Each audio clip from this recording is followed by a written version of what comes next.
Tem um ditado popular que eu descobri que eu estava enganado quando eu utilizava acreditando fazer sentido. Quer conhecer alguém, dê poder a ela. É sobre isso que eu vou falar. Você já percebeu que as piores pessoas, aquelas que enganam, manipulam e exploram os outros, muitas das vezes elas parecem estar no topo? Enquanto os mais bondosos, íntegros, vivem uma batalha diária para conseguir o mínimo. Os sem escrúpulos acumulam fortuna, poder e influência. Essa é a verdade. É que o sucesso raramente é um reflexo da moralidade. O mundo em que vivemos não premia a virtude, mas sim a força. A astúcia supera a ética. A coragem de transgredir barreiras vale mais que qualquer regra moral. Aqueles que triunfam na vida não são necessariamente os bons, mas sim os que têm coragem de afirmar sua vontade de poder. E se eu te dissesse que existe lógica por trás disso? Que, na verdade, o sucesso das piores pessoas não é um erro do sistema, mas sim uma consequência inevitável das próprias engrenagens da sociedade. Eu gostaria de explorar essa realidade nesse vídeo.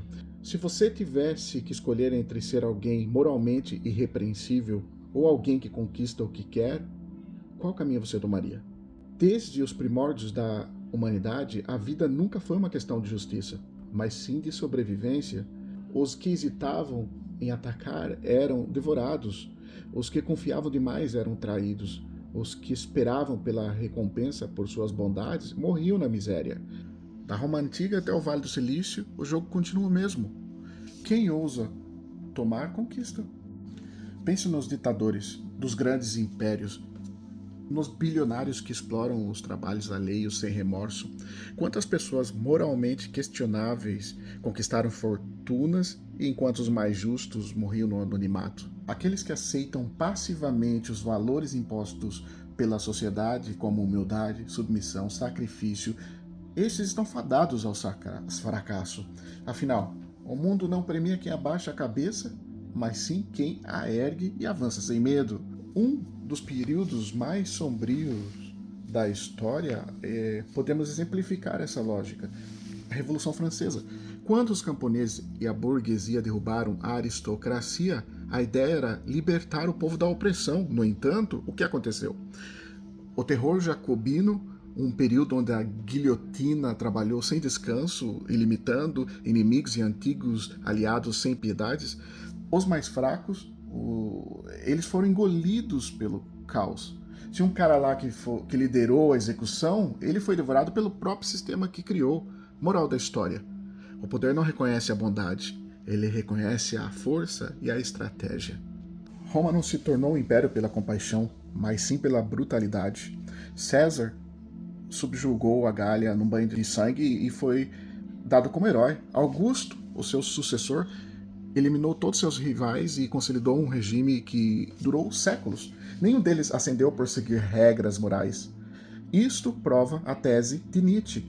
A moralidade dos fracos jamais construiu impérios, apenas os fortaleceu para os seus conquistadores. Desde criança nós somos ensinados que o bem vence o mal e que a honestidade sempre compensa e que quem trabalha duro será recompensado. Mas se tudo isso for uma mentira conveniente, uma ilusão reconfortante para manter os fracos sob controle, uma inversão dos valores naturais que glorificam a humildade e demoniza a ambição, porque este é o único jeito dos fracos impedirem que os fortes os devorem. Os que mandam no mundo não são os mais justos, são os mais espertos. Os bilionários exploram bilhões de trabalhadores e depois doam uma fração ridícula de suas fortunas para parecerem benevolentes. Políticos mentem descaradamente, mas permanecem no poder. Enquanto isso, os que acreditam piamente na regra dos jogos limpos são passados para trás. Sejamos sinceros, parece que a moralidade é um teatro e os poderosos são os melhores atores. Pense em Winston Churchill, um herói que salvou a Europa dos nazistas, mas poucos lembram que ele foi responsável pela fome lá na Índia, de Bengala, onde bilhões morreram enquanto a Inglaterra desviava alimentos. Isso foi um erro moral ou foi uma decisão estratégica? Church foi um jogador hábil no tabuleiro do poder. O mesmo podemos dizer sobre quase todos os grandes líderes da história.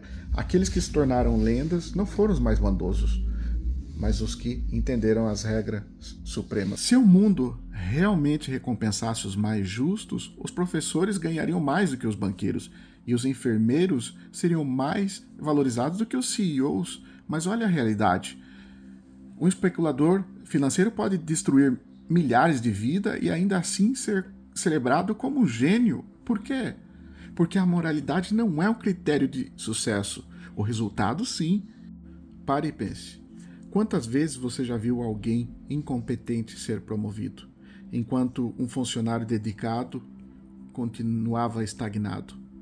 Quantas vezes um manipulador conseguiu tudo o que queria, enquanto uma pessoa justa ficava de mãos vazias? Isso acontece porque o mundo não recompensa o esforço ou a bondade. O mundo recompensa quem entende o jogo. O essencial em toda moral é que ela seja um meio de tornar a Terra habitável para a maioria e criar um tipo de homem útil à coletividade. Ou seja, a moralidade serve para domesticar, para criar cidadãos obedientes. Mas os que realmente dominam o jogo não seguem essas regras. Eles as usam contra os outros. Quem já trabalhou em escritório sabe disso. Não é o mais competente que sobe, mas o mais estratégico. Aquele colega que faz corpo mole, mas sabe exatamente como impressionar o chefe. Aquele gerente que não entende nada, mas se apropria do trabalho dos outros. Estes são os que vencem porque sabem manipular a percepção. A verdade não é absoluta. Ela é criada pelos que têm poder para impô-la. No ambiente de trabalho, isso significa que quem controla a narrativa controla tudo. Não importa se você trabalha duro. Ninguém percebe. Não importa se você é talentoso. Você já se perguntou por que tantas pessoas boas e sinceras são rejeitadas, enquanto os mais arrogantes e egoístas parecem nunca estar sozinhos? A fraqueza repele e a força atrai. A sociedade nos ensina que ser gentil e prestativo é a chave para conquistar respeito e amor. Mas o que vemos na prática? Os mais seguros de si, os mais imprevisíveis e dominantes são os que mais despertam desejos, não porque sejam melhores no sentido moral, mas porque a segurança e a capacidade de liderança cria um fascínio. Aqueles que seguem cegamente a moralidade tradicional não entendem a essência da força que domina esse mundo atual. No final, no que vimos, afinal, em todos os aspectos da vida, no trabalho, relacionamento, política, é que quem tem sucesso entende que as regras existem para serem interpretadas e não seguidas cegamente. A bondade é um valor social útil, mas raramente um passaporte para o topo. Continuamos a acreditar na fábula da moralidade ou aceitamos a realidade brutal sobre o poder? Se a verdade é tão clara, por que insistimos em ignorá-la? Por que preferimos acreditar que a justiça sempre vence, que o trabalho duro será recompensado e que os maus serão punidos? A resposta é simples: porque a verdade dói e a mentira conforta.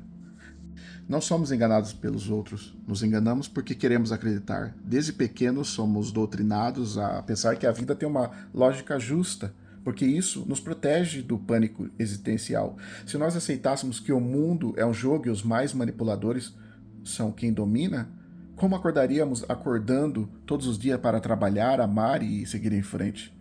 A moral tradicional é um sedativo. A ideia de que tudo dará certo para quem fará o bem é um anestésico social. Um conto de fada para manter as máscaras e o controle. Mas quem entendeu essa farsa se torna um vencedor. Desde a infância nós somos ensinados que o caminho para o sucesso é estudar, tirar boas notas e seguir as regras. Mas olha ao redor. Quantas pessoas brilhantes estão desempregadas? Enquanto influenciadores vazios e gurus de autoajuda faturam milhões, A escola ensina a obediência, não a estratégia. O sistema educacional foi criado para formar trabalhadores submissos, não livre.